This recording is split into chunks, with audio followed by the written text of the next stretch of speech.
Chepi. Bien, Chepi es una larga historia de Chepi, te la vamos a contar ahora. Estuvo en 678 Chepi, ¿no? O sea, lo sacaron al aire, diciendo que era todo mentira y qué sé yo. Cagada, ¿no? Podría haber pensado que a lo mejor recuperábamos la película. Bueno, mala leche, Chepi. Ahí tenés el texto. Periodista Granata denuncia que le borraron la información de los computadores y retuvieron información material, teléfonos y computadores. Bueno, con eso volví a llamar al ministro del Interior, rápidamente me dijo que no era así, pero que me pusiera en contacto, que me iba a llamar directamente el jefe del Servicio de Inteligencia de Venezuela. Hablé con el general a cargo de ese servicio y me planteó que en realidad no había habido ninguna extracción de material, ni se había sacado o borrado material de ningún lado, ni de celulares ni de computadoras. Me dijo también que había habido una especie de provocación en la salida de este grupo, mostrando una carpeta... ¿Por parte de quién? Por parte de periodistas de Granata, mostrando una carpeta del servicio de inteligencia muy visible.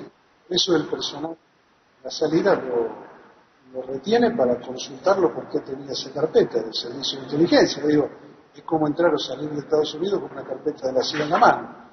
Me parece que, desde ese lugar se hace este procedimiento de rutina, porque en ningún momento estuvo detenido. Está bueno verlo después de lo que pasó en realidad, ¿no? Porque lo loco de esto es que él sabía lo que pasó, es obvio. Él sabía lo que pasó. O sea, yo pago impuestos como un pelotudo para que este hijo de puta diga esto. Es realmente increíble. Es realmente increíble, me enoja mucho. Bueno, este es Carlos Chepi, es embajador en Venezuela. Da un poquito de vergüenza, ¿no? Es el hombre que hizo de vocero de los servicios de inteligencia venezolanos. No entiendo de qué carpeta habla Chepi. ¿Ustedes me vieron ahí en el tape con tenía alguna carpeta en la mano? Insisto, nos siguieron del hotel, un auto de identificación, nos estaban esperando en la entrada del aeropuerto.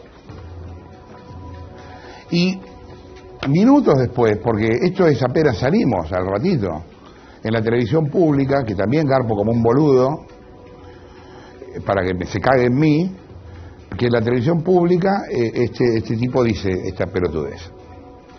Bueno, si quieres saber quién es Chepi, te vamos a contar la historia de Chepi. Mirá, a ver. A todos, reitero, muy buenas tardes. Este es nuestro embajador en Venezuela, un ingeniero agrónomo de Mar del Plata que antes de aterrizar en Caracas fue presidente del Instituto de Tecnología Agropecuaria y después secretario de Agricultura de la Nación. El Néstor y Cristina lo premian con el INTA de entrada en julio de 2003. Desde su cargo en el INTA, Chepi viajó infinidad de veces a Venezuela. Tuvo una activa participación en la redacción de los acuerdos de cooperación tecnológica y agrícola con el gobierno de Chávez. ¿Qué potencial tan grande tenemos nosotros?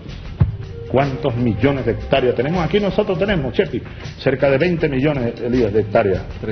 30 millones de hectáreas disponibles ahí. Chávez quería desarrollar la lechería en Venezuela, entonces necesitaba genética bovina, buenas vacas lecheras para multiplicar el rebaño en Venezuela y que explote de leche. Nada de esto sucedió, pero fueron dos grandes líneas de negocio: maquinaria agrícola por muchos millones de dólares y vaquillón. Así en los dos participó el INTA y en los dos participó Carlos Chepi como contraparte argentina de los convenios. Y también tenemos pendiente la construcción de las barcazas allá en donde estuvimos con Cristina, ¿cómo se llama? En el astillero... al lado en las afueras de Buenos Aires. Sí, al lado. Chepi, del 2005 en adelante, cumple una función, que es la función de vínculo con los negocios con Venezuela. Y es una pieza clave de los negocios que se promueven del área de Julio Debido, con Venezuela, llegando inclusive a ser parte activa de un cargamento de vacas de tambo, que fracasaron, que no dieron un litro de leche, y de todos los negocios de maquinaria y de más hierba que se hacen con Venezuela. Pero no solo es una fábrica de tractores, es una fábrica, un complejo gran nacional, donde empresas argentinas... Buena parte de los acuerdos bilaterales terminaron en un escándalo y en la denuncia de la llamada Embajada Paralela, una especie de unidad de negocios argentina manejada por Julio Debido en Caracas. Por entonces salieron a relucir negocios entre Argentina y Venezuela que eran intermediados por una empresa fantasma, a la que había que pagarle un 15% de comisión. Aparece con toda plenitud en el año, hace algunos años atrás, cuando el ex embajador en Venezuela plantea que hay empresarios que le han denunciado coimas en el tema de maquinarias agrícolas. Y aparecía el nombre de algunas intermediarias que cobraban un porcentaje importante, un 15%, por producir la mediación entre dos estados. Evidentemente, ese 15% es una gran nebulosa, que bueno, evidentemente que la investigación judicial sigue en marcha, que en algún momento se tendrá que determinar si realmente era un servicio que se pagaba o se estaba pagando o encubriendo algún otro negocio. Cheppi intervino como presidente del INTA en buena parte de las negociaciones de los acuerdos bilaterales cuestionados.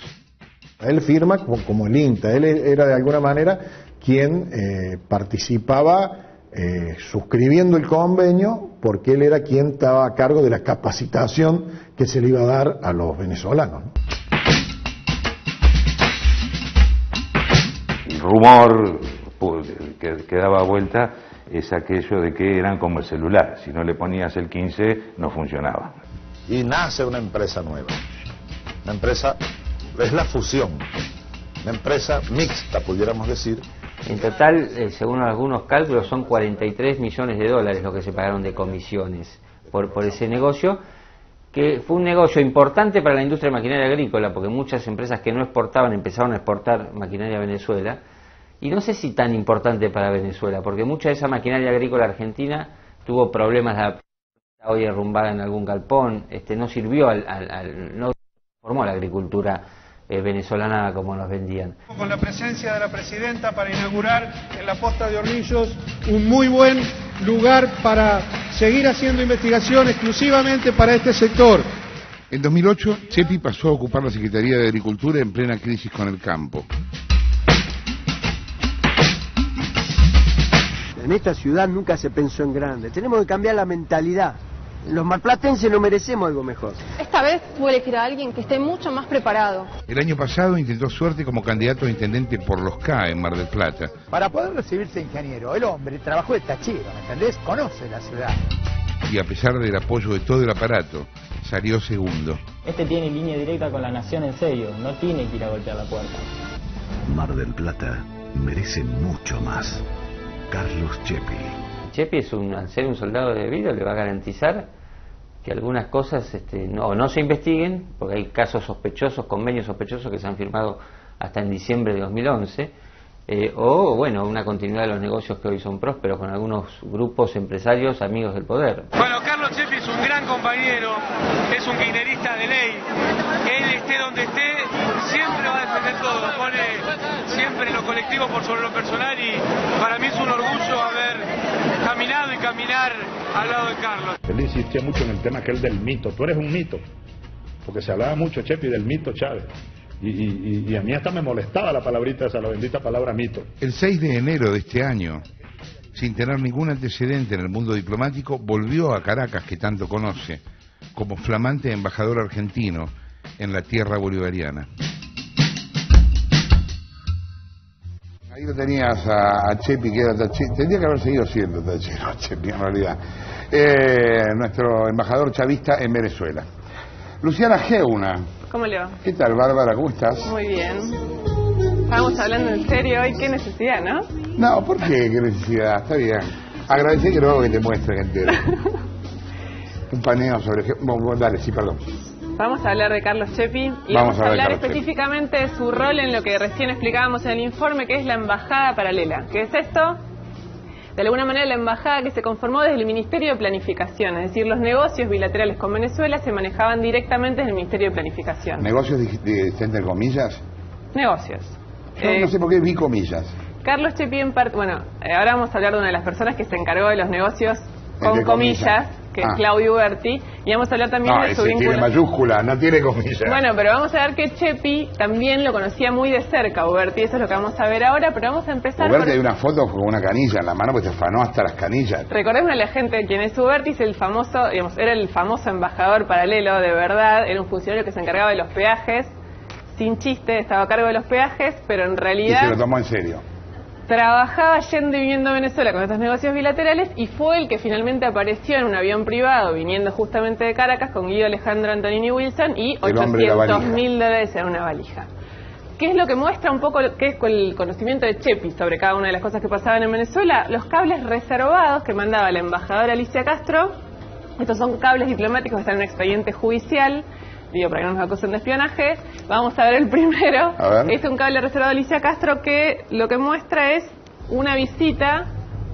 Esto son las copias a distintas áreas de Carlos Chepi cuando era presidente del INTA. Exactamente. Esto es para que empecemos a mostrar cómo Chepi viajaba. La planilla de migraciones de Chepi muestra con qué, digamos, que viajaba muchísimo a Venezuela. Digamos, de hecho, ahora ya directamente vive allá. Pero con su cargo en el INTA él viajaba porque se encargaba específicamente de estos negocios. Acá es una visita directamente de él, en donde lo que hace la embajadora Castro es informar a la Cancillería qué fue a hacer. Que esta es otra cosa muy característica, que es la Cancillería se enteraba por Castro, pero no se enteraba por Cancillería misma. Digamos. Los tipos viajaban, pero no sabían con anterioridad. Exactamente. Ahí vamos a ver, por ejemplo, un ejemplo muy concreto, que es el segundo caso, que es un viaje de Debido va con Claudio Uberti, con Fulvio Madaro.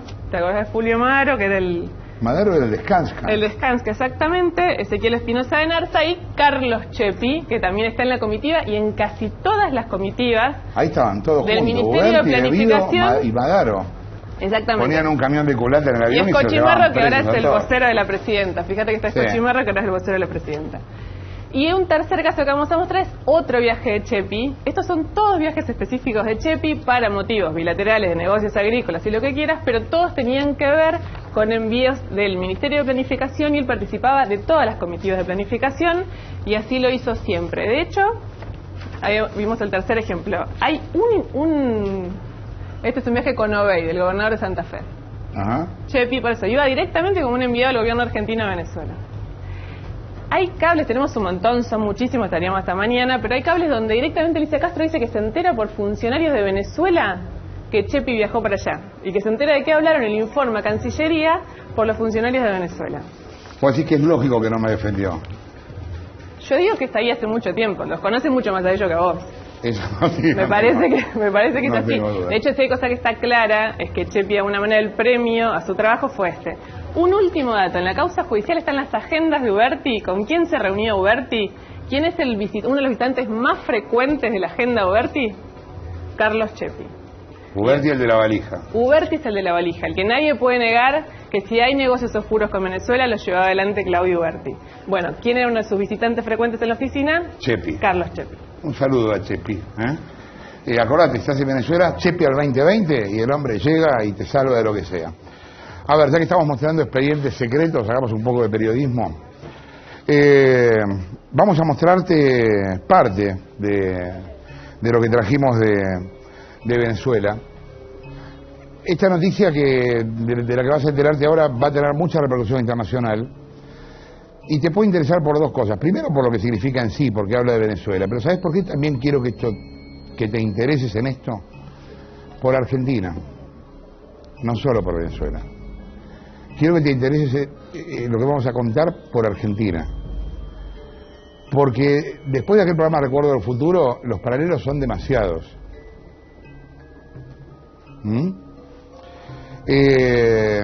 A ver, hay información concreta de los servicios de inteligencia bolivarianos que vigilan al candidato opositor, a la familia del candidato opositor, a la gente que le da plata para la campaña, a periodistas, a estudiantes y a empresarios. Empecemos por el primero, un periodista de Univisión. Univisión la conoce, una de las cadenas hispanas más importantes. Ahí tenés el documento secreto del SEBIN.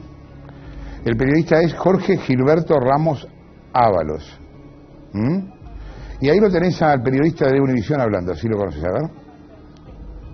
Hoy iniciamos un nuevo segmento en que vemos lo que nos dijeron los políticos en el pasado para ver si han cumplido sus promesas. Y encontramos esta entrevista de 1998 en que Chávez miente por lo menos 3 veces. Como verán, lo que dijo en ese momento ya no lo cumplió cuando llegó a la presidencia. Dijo, por ejemplo, que no nacionalizaría empresas y las nacionalizó. Dijo que no tomaría el control de los medios de comunicación y lo hizo. Y hasta le llamó dictador a Fidel Castro. Ahí está la entrevista. ¿Nacionalizaría algún medio de comunicación, algún medio No, privado? basta con el medio de comunicación que tiene el Estado hoy. El Estado tiene el canal 8 venezolana de televisión. Hay que repotenciarlo, ponerlo a trabajar en función de la educación nacional, de los valores nacionales. Los demás canales, yo tengo las mejores relaciones con ellos, con los medios de comunicación. Deben seguir siendo privados. Más bien estamos interesados en que se amplíen, se profundicen. Y estas son algunas de las mentiras de Hugo Chávez. Dijo que entregaría el poder en 5 años, ya lleva 3. Y con esto nos vamos. Recuerde que pueden ver nuestras entrevistas y videos en univisionnoticias.com.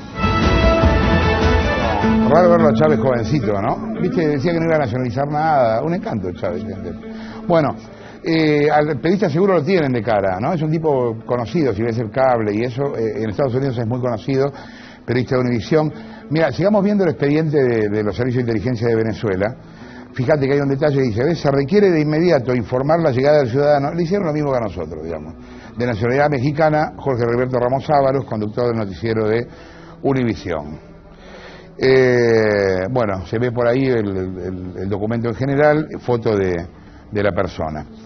Tenemos, ahí está, ¿ves? La foto de Ramos Ábalos, el título de secreto. ¿De dónde sale todo esto? Esto sale del propio SEBIN. Esto es lo que a los tipos les calentaba cuando querían que dijéramos la fuente. Es obvio que ellos tienen divisiones internas y algunas de esas divisiones internas hicieron que esto se conociera para el periodismo. Esto es igual de grave. Movilidad de Capriles, movilidad del candidato. Ahí tenés otro expediente del Servicio de Inteligencia venezolano. Está la fecha, bueno, la estética es la misma. Respuesta a requerimiento tal, referente a aeronaves y vehículos, donde se traslada Enrique Capriles Radonsky. Y dice, el referido ciudadano, habla de Radonsky, arribó a la jurisdicción a bordo de tal vehículo, tal aeronave, qué sé yo. A ver, se entiende, ¿no? Están haciendo inteligencia interna con recursos del Estado para los opositores, o sea, es una cosa absolutamente ilegal. Absolutamente ilegal. Hay una tercera placa, financistas de Capriles. Ahí tenés un plano general del documento, está también quién lo pide, el entorno político, círculo de amistades, asesores y posibles financistas de las actividades de Capriles Radonsky en la jurisdicción de ese lugar. Y hablan de gente de todo tipo, ¿no? Empresarios chicos, medianos, uno Jacinto Vieras, el portugués, propietario de una venta de víveres, Vladimir Linares, Ulises Pérez, etcétera. Y dice, se mantienen activados los mecanismos de contrainteligencia para informar a la superioridad, bla, bla, bla. Placa 4. Esto es algo que conocemos bien en Argentina. Allá lo llaman ploteo, pero acá le dicen pinchado. Ploteo de teléfonos. Tenemos cientos de estas listas, pero no tiene sentido darlas todas porque vamos a mostrarte solamente algunas. Hay 5 nombres resaltados. Mira, hay uno que se llama Alfredo Coronil, lo estás viendo ahora, es un intelectual, es un poeta. Se ve que los servicios venezolanos están preocupados por la poesía. Y un poeta opositor. Alejandro Plas es el fundador de una ONG que se llama Sumate, un tipo del tercer sector. Digo, no están investigando a guerrilleros, no están investigando a opositores, estudiantes, etcétera. Eric Rosso, hablando de estudiantes, Eric Rosso es del movimiento estudiantil. Armando Briquet, que es quien sigue, es una persona importante porque es el jefe de campaña, es la mano derecha de Capriles. Es como el operador de Capriles. Y este también es importante porque fue alcalde de Caracas, o sea, se llama Antonio Ledesma. Esta noticia que estamos difundiendo fue dada en Londres hace un par de horas por el Guardian, que es uno de los periódicos más importantes de Inglaterra, y va a ser dada mañana en Brasil por la Folha de Sao Paulo y por Clarín acá. Sí, y me imagino que, bueno, en el mundo va a tener cierto rebote porque, bueno, en un momento en el que Chávez pide diálogo y habla de amor, está investigando a los opositores, a los estudiantes, etcétera.